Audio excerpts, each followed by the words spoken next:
ओम नमः शिवाय शिव जी सदा सहाय। ओम नमः शिवाय गुरु जी सदा सहाय। ओम नमः शिवाय शिव जी सदा सहाय। ओम नमः शिवाय गुरु जी सदा सहाय। ओम नमः शिवाय शिव जी सदा सहाय। ओम नमः शिवाय गुरु जी सदा सहाय। ओम नमः शिवाय शिव जी सदा सहाय। ओम नमः शिवाय गुरु जी सदा सहाय। ओम नमः शिवाय शिव जी सदा सहाय। ओम नमः शिवाय गुरु जी सदा सहाय। गुरु जी के चरणों में अपना माथा रख के प्रणाम करती हूँ, नाक रगड़ के प्रणाम करती हूँ, बार बार प्रणाम करती हूँ। सभी संगत जी को जय गुरु जी कहते हुए मैं अपने गुरु पापा को शुक्राना करना चाहती हूँ, अनंतम शुक्राना करना चाहती हूँ। अगर मेरे गुरु पापा ने मेरा हाथ नहीं पकड़ा होता, मुझ पर अपनी कृपा की दृष्टि नहीं डाली होती, तो मेरे जीवन में सुख शांति और समृद्धि नहीं आती। इसके लिए गुरु पापा को मैं अनंतम शुक्राना करती हूँ। गुरु पापा अनंतम अनंतम शुक्राना। और अब मैं श्री शिव महापुराण रुद्र संहिता सृष्टि खंड के 18वें अध्याय का पठन करने जा रही हूँ। विषय है शिव मंदिर में दीपदान के प्रभाव से पापमुक्त होकर गुणनिधि का दूसरे जन्म में कलिंग देश का राजा बनना और फिर शिव भक्ति के कारण कुबेर पद की प्राप्ति। ब्रह्मा जी बोले, उन वृतांतों को सुनकर वह दीक्षित पुत्र अपने भाग्य की निंदा करके किसी दिशा को देखकर अपने घर से चल पड़ा। कुछ काल तक चलने के पश्चात वह यज्ञ दत्त पुत्र दुष्ट गुणनिधि थक जाने के कारण उत्साहहीन होकर वहीं रुक गया।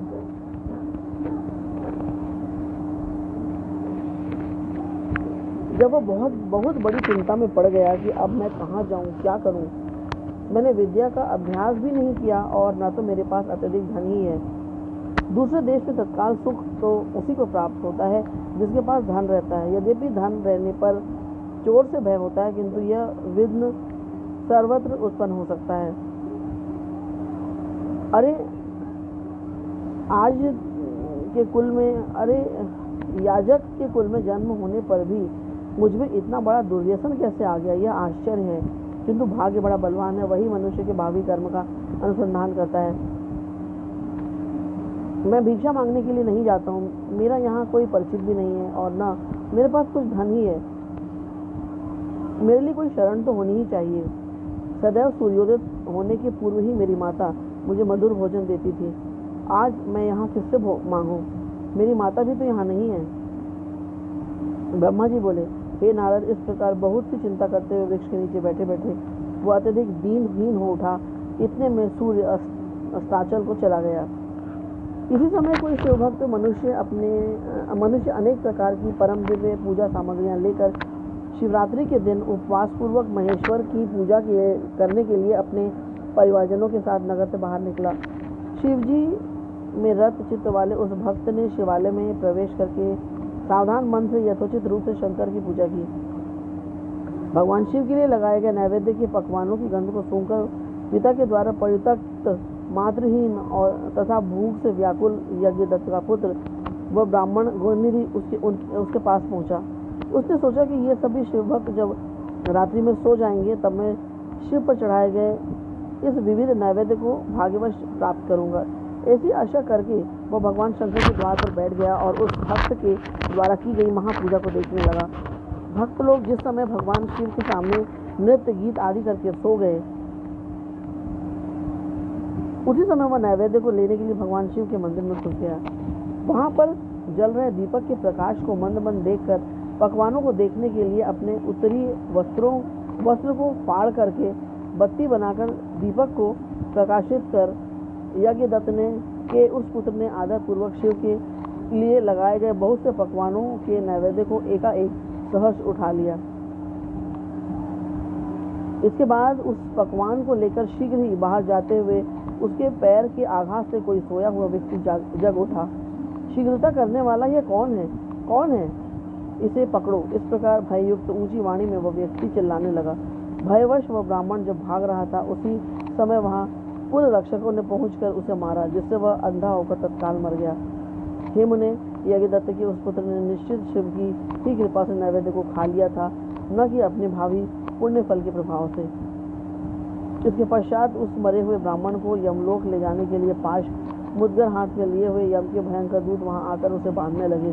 इतने में छोटी छोटी घंटियों से युक्त आभूषण धारण किए हुए और हाथ में त्रिशूल से युक्त हो शिव के पार्षद दिव्य विमान लेकर उसे ले जाने के लिए आ गए। शिवगण बोले, हे यमराज के गणों, इस परम धार्मिक ब्राह्मण को छोड़ दो। यह ब्राह्मण दंड के योग्य नहीं है, इसके समस्त पाप भस्म हो चुके हैं। इसके अनंतर शिव पार्षदों के वचन सुनकर यमराज के गण आश्चर्यचकित हो गए और महादेव जी के गणों से कहने लगे। शंभू के गणों को देखकर डरे हुए तथा प्रणाम करते हुए यमराज के दूतों ने इस प्रकार कहा कि हे गणों, यह ब्राह्मण तो दुराचारी था। यमगण बोले, कुल की मर्यादा का उल्लंघन करके यह माता पिता की आज्ञा से परांग मुख, सत्य शौच से परिभ्रष्ट और संध्या तथा स्नान से रहित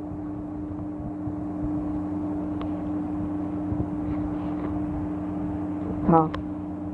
यदि इसके अन्य कर्मों को छोड़ भी दिया जाए तो भी इसने शिव के निर्माल्य चढ़ाए गए नैवेद्य का लंघन किया था, चोरी की है। इसके इस हेय कर्म को आप सब स्वयं देख लें। आप जैसे लोगों के लिए यह स्पर्श के योग्य भी नहीं है। जो शिव निर्माल्य को खाने वाले, शिव निर्माल्य की चोरी करने वाले और शिव निर्माल्य को देने वाले हैं, उनका स्पर्श अवश्य ही पापकारक होता है। विष को जानबूझकर पी लेना श्रेयस्कर है और अछूत का स्पर्श कर लेना भी अति उत्तम है, किंतु कंठगत प्राण होने पर भी शिव निर्माल्य का सेवन उचित नहीं है। धर्म के विषय में आप सब जिस प्रकार प्रमाण हैं, वैसे हम लोग नहीं हैं। हे शिवगण सुनिए, यदि इसमें धर्म का लेश मात्र भी हो तो हम सब उसे सुनना चाहते हैं। यम के दूतों की इस बात को सुनकर शिव के पार्षद भगवान शिव के चरण कमल का स्मरण करके कहने लगे। शिव के सेवक बोले, हे यम किंकरो, जो सूक्ष्म शिव धर्म है, जिन्हें सूक्ष्म दृष्टि वाले ही जान सकते हैं, उन्हें आप सदृश स्थूल दृष्टि वाले कैसे जान सकते हैं। हे यमदूतों, पाप रहित इस यज्ञ दत्त पुत्र ने यहाँ पर जो पुण्य कर्म किया है, उसे सावधान होकर सुनो। इसने शिवलिंग के शिखर पर पड़ रही दीपक की छाया को दूर किया और अपने उत्तरीय वस्त्र को फाड़कर उससे दीपक की वर्तिका बनाई और फिर उसने दीपक को पुनः जलाकर उस रात्रि में शिव के लिए प्रकाश किया। हे किंकरों, इसने उस कर्म के अतिरिक्त अन्य भी पुण्य कर्म किया। शिव पूजा के प्रसंग में इसने शिव के नामों का श्रवण किया और स्वयं उनके नामों का उच्चारण भी किया है। भक्त के द्वारा विधिवत की जा रही पूजा को इसने उपवास रखकर बड़े ही मनोयोग से देखा है। अतः इन पुण्यों के प्रभाव से यह आज ही हम लोगों के साथ शिवलोक को जाएगा।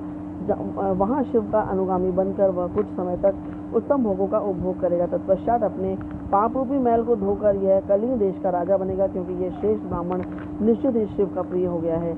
हे यमदूतों, अब इसके विषय में कुछ कहने की आवश्यकता नहीं है। तुम लोग जैसे आए हो वैसे ही अति प्रसन्न मन से अपने लोक को चले जाओ। ब्राह्मण बोले, हे मुनीश्वर, उनके वाक्य को सुनकर परांग मुख हुए समस्त यमदूत अपने लोक को लौट गए। हे मुने, गणों ने यमराज से गुणनिधि के उस संपूर्ण वृत्तांत का निवेदन किया और शिवदूतों ने उनसे जो कहा वह समाचार आरंभ से उन्हें सुना दिया। धर्मराज बोले, हे गणों, तुम सब सावधान होकर मेरे इस वाक्य को सुनो। जैसा आदेश दे रहा हूँ वैसा ही प्रेम पूर्वक तुम लोग करो। हे गणों, इस संसार में जो श्वेत भस्म से त्रिपुण धारण करते हैं, उन सभी को छोड़ देना और यहाँ पर कभी मत लाना। हे गणों, जो श्वेत भस्म से शरीर में उद्दूलन करता है, उन सब को तुम लोग छोड़ देना और यहाँ कभी मत लाना। इस संसार में जिस किसी भी कारण से जो शिव का वेश धारण करने वाले हैं, उन सभी लोगों को भी छोड़ देना और यहाँ कभी मत लाना। इस जगत में जो रुद्राक्ष धारण करने वाले हैं या सिर पर जटा धारण करते हैं, उन सबको तुम लोग छोड़ देना और यहाँ कभी मत लाना। जिन लोगों ने जीविका के निमित्त ही शिव का वेश धारण किया है, उन सबको भी छोड़ देना और यहाँ कभी मत लाना।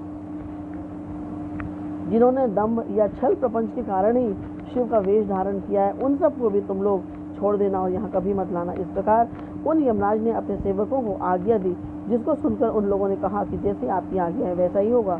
ऐसा कहकर वे मंद मंद हंसते हुए चुप हो गए। ब्रह्मा जी बोले, इस प्रकार शिव पार्षदों ने यमदूतों से उस ब्राह्मण को छुड़ाया और वह पवित्र मन से युक्त होकर शीघ्र ही उन शिवगणों के साथ शिवलोक को चला गया। वहाँ पर सभी सुख भोगों का उपभोग करके तथा भगवान सदाशिव एवं पार्वती की सेवा करके वह दूसरे जन्म में कलिंग देश के राजा अरिंदम का पुत्र हुआ। उस शिव सेवा परायण बालक का नाम दम हुआ।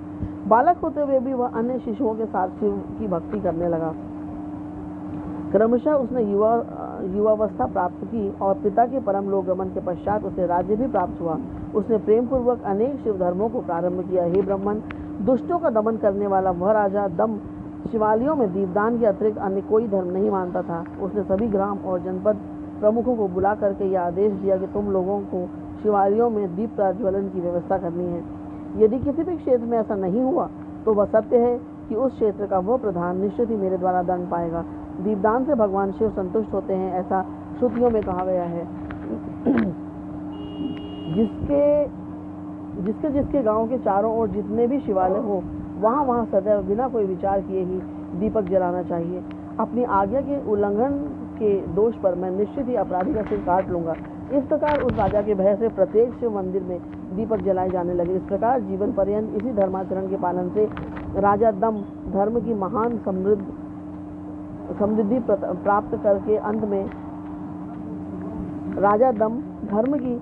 समृद्धि प्राप्त करके अंत में काल धर्म की गति को प्राप्त हुआ। अपनी इस दीप वासना के कारण शिवालयों में बहुत से दीपक प्रज्वलित करके वह राजा दूसरे जन्म में रत्नमय दीपकों की शिखाओं को आश्रय देने वाली अलकापुरी का राजा कुबेर हुआ।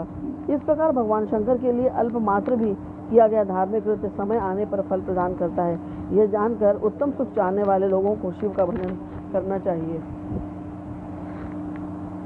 कहाँ सभी धर्मों से सदा ही दूर रहने वाला दीक्षित का पुत्र और कहाँ दैवयोग से धन चुराने के लिए शिव मंदिर में उसका प्रवेश एवं स्वार्थवश दीपक की वर्तिका को जलाकर शिवलिंग के मस्तक पर छाए हुए अंधकार को दूर करने के लिए किया गया उसका पुण्य, जिसके प्रभाव से उसने कलिंग देश का राज्य प्राप्त किया और सदैव धर्म में अनुरक्त रहने लगा।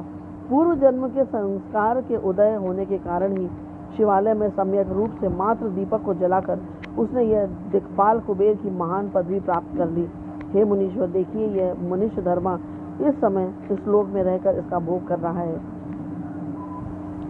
इस प्रकार यज्ञ दत्त के पुत्र गुणनिधि के चरित्र का वर्णन कर दिया, जो शिव को प्रसन्न करने वाला है और जिसको सुनने वाले की सभी मनोकामनाएं पूर्ण हो जाती हैं। गुणनिधि ने सर्वदेव में भगवान सदाशिव से जिस प्रकार मित्रता की, अब मैं उसका वर्णन आपसे कर रहा हूँ। हे तात, एकाग्रचित होकर आप सुने। इति श्री शिव महापुराणे द्वितीयायां रुद्र संहितायां प्रथम खंडे सृष्टि कैलाश गमनोपाख्याने गुणनिधि सद्गति वर्णनम नामाष्टादशो अध्याय। इस प्रकार श्री शिव महापुराण के अंतर्गत द्वितीय रुद्र संहिता के प्रथम खंड में सृष्टि उपाख्यान के अंतर्गत कैलाश गमन उपाख्यान में गुणनिधि सद्गति वर्णन नामक 18वां अध्याय पूर्ण हुआ।